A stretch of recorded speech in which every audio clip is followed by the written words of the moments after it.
모든 영적인 해석을 배제하고요. 현실만, 그냥 세속적인 현실만 봅시다. 네. 우리는 전투에 졌습니다.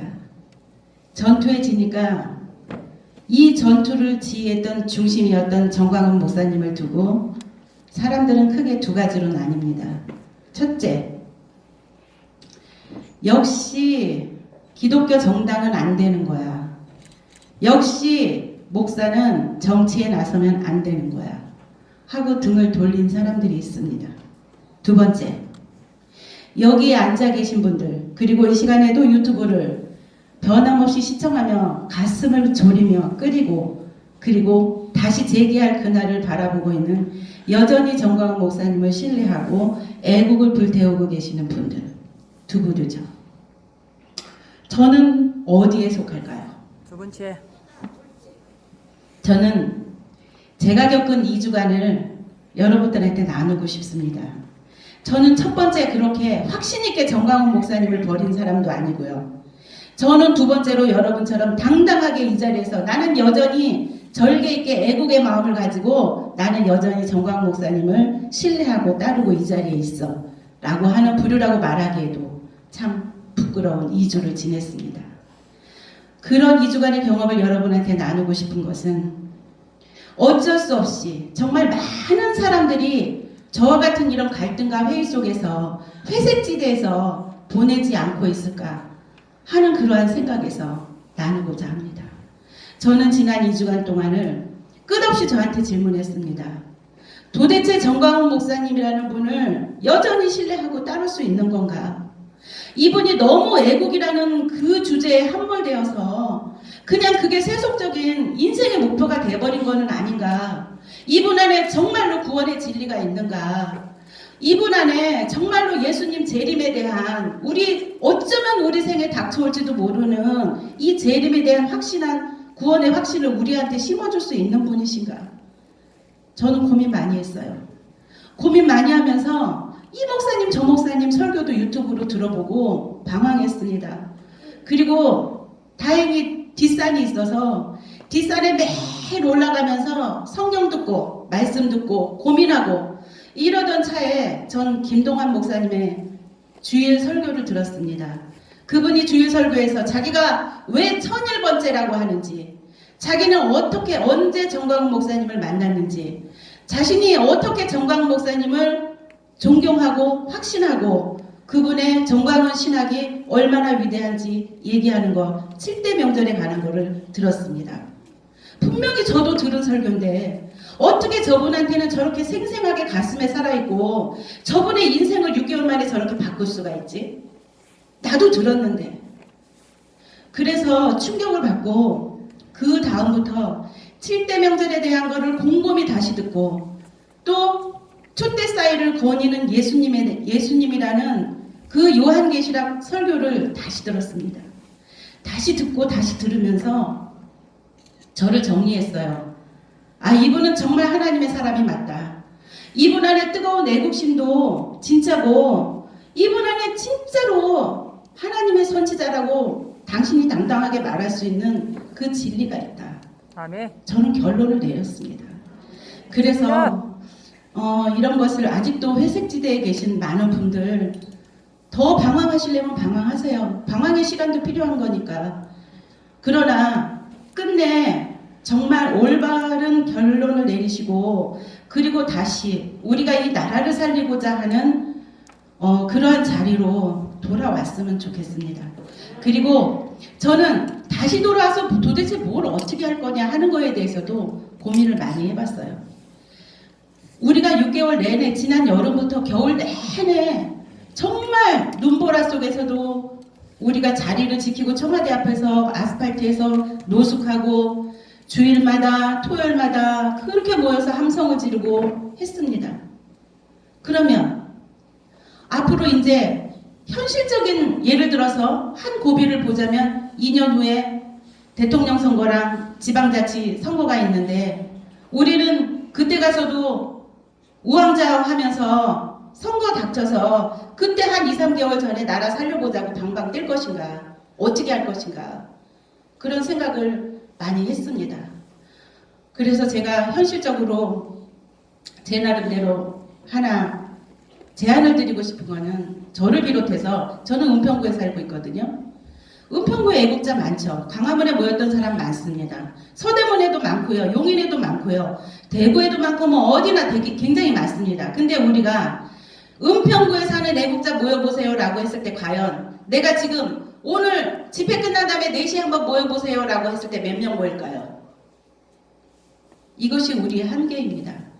우리가 그동안 어떤 눈에 보이는 작은 목표를 가지고 조직적으로 뭉쳐본 것을 훈련해 본 적이 없습니다. 그래서 제가 제안하고 싶은 거는 이제 지역마다 그리고 직능마다 그리고 자기 달란트마다 연령대마다 다 우리가 작게 동아리 모이듯이 그런 모임을 이제 재건해 나가자는 겁니다. 예를 들자면 우리 60대 중반 이후 70대 분들 우리 인터넷 활용한 선거에서 졌어요. 못합니다. 도저히 따라갈 수가 없어요. 젊은 사람이 주축이 돼 있는 민주당 못 따라갑니다. 우리가 만약에 카톡 하나 제대로 된 거 퍼 나르려고 하면은 낑낑대고 이거 1시간에 몇 개 보이는지 몰라요. 그냥 쉽게 하는 거 공동 채팅방에다 띡 올려버리죠. 100명, 200명 있는 공동 채팅방에 올리면 몇 명이 읽습니까? 저는 그냥 대부분 다 스킵 해버리고 말았어요. 누군가 나한테 1대1로 내 친분인 사람이 1대1로 보내면 그거는 봅니다. 이게 우리 문제거든요. 그러면 나는 스마트폰 못해요. 나는 네이버 못해요. 하다못해 국회 사이트 들어가서 청문하려는데 어떻게 하는지 모르겠어요. 그러고 그냥 포기할 것인가. 이제부터는 집중력 있게 이런 분들 뭉쳐서 교육하는 훈련해야 되고요. 교육 받고자 하는 마음이 있어야 되고요. 그 다음에 30대 40대 젊으신 분들, 예를 들어서 제 딸 미국 변호사입니다. 제가 날마다 얘기해요. 너 요즘 나가서 돈 얼마 버냐? 돈 버는 것도 중요하지만은 정말 아깝다. 너네 하나님 믿는 사람들, 미국 변호사가라고 하는 선후배들, 너네 애국하냐? 아니 우리 그런 거 없어. 우리 먹고 살기 바빠. 제가 얘기해요. 제발 우리 이제 통일이 이런 모양이 됐든 저런 모양이 됐든 통일이 눈앞에 오고 있다. 그럼 너네들은 뭘 할래? 미국 법 배웠잖아. 그러면은 우리나라 남한 법도 있고 저기 북한 법도 있어. 틀려. 너무 틀려. 그러면 통일됐을 때 우리가 어떤 법을 가지고 정말 위대한 대한민국 만들어 나갈 건지에 대해서 고민하고 모여서 토의하고 그거를 연구 결과를 가지고 그것이 여당이 됐든 야당이 됐든 영향력 있는 정치인들한테 가서 어드바이스하고 계속해서 커뮤니케이션하고 그들을 이끌어 나가고 압박도 주고 이런 활동 할 수 있지 않겠니? 이렇게 얘기를 해요. 우리 20대 30대 재능 있는 사람 많죠? 영어 잘하는 사람, 피아노 잘 치는 사람, 체육 잘하는 사람 5만 가지 다 있습니다. 그거 가지고 어떻게 해서든지 10대들 멘토링을 하세요. 자기 멘티들을 10명씩 모으시라고요. 모아서 내가 가지고 있는 거 나눠주면서 그들한테 달란트 제공하면서 그러면서 빠지지 말아야 되는 게 애국을 가르치라는 겁니다. 정광훈 목사님이 하신 거 우리나라 근현대사 가르치고 성경적 진리 가르치라는 겁니다. 이런 것들을 우리가 하나하나씩 재건해 나가는 노력을 앞으로 하고자 그렇게 말씀을 드리고 싶고 또 저도 정광훈 목사님이랑 1대1로 뭐 얘기해 본 바가 없지만 만나면 이런 얘기를 꼭 드리고 싶어요. 목사님 우리가 광화문에 그렇게 맨날 모여서 함성하고 할 때 돈도 많이 들어가고 지극정성 사람 모였는데 그거 앞으로는 좀 더 영악하게 지혜롭게 조직적으로 한번 해보시자고요. 이렇게 말씀을 드리고 싶습니다. 여기서 빨리 정리하라고 사인이 와서 끝내고자 하는데요. 제가 여러분 앞에 1분만 누군가를 소개해드리고 싶습니다. 지금 사진 좀 띄워주시겠어요? 이분 아시는 분은 아시겠는데요.